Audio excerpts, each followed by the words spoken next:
Arizona close in a matter of minutes, and it is a state that is obviously vitally important because it could play a role both in deciding who wins the White House, but also which party controls the Senate come November.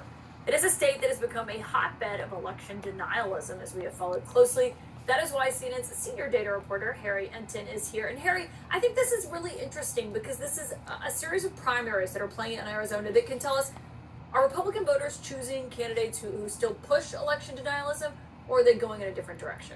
I mean, and you see that very well in the United States Senate race in that state, right? Kari Lake, who of course lost the gubernatorial race there in 2022 and basically would not admit that. In fact, she lost that race to Katie Hobbs, and she is right now the favorite to get that Republican nomination in the state of Arizona. And I think it's sort of emblematic of the Republican Party's problems in that state. And you can see that very well in their electoral history in Senate races, right? Pre-Trump era, they basically were on a roll. They hadn't lost a race since, I believe, 1988. They had won 100% of the Senate races. Since that point, they've won, get this, 0%. And it is partially because they put up extreme candidates like they're probably going to do tonight with Kari Lake. And it's one of those races where Democrats need to win it. And if Kari Lake's the nominee, they're likely going to win it. Well, and she may be the best known election denier in Arizona, which I guess is taking the cake since there are a lot of people who've been indicted there. And that. But there are other election deniers that are also on the ballot tonight. That's absolutely right. You know, you can go to Arizona's 8th district where you have Abe Hamadeh on there, you have Blake Masters on there,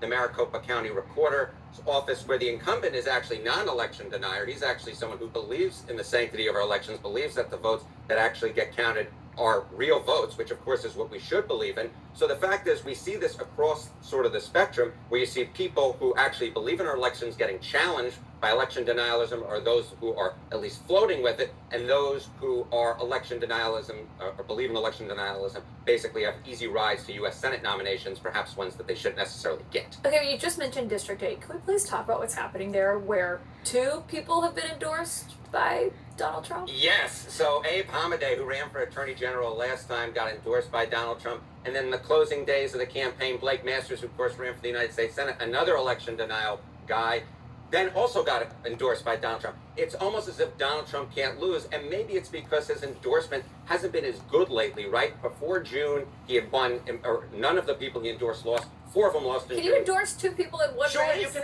Why not? You can endorse whoever you want. Trump is going to make sure he automatically wins. Trump always wins, baby.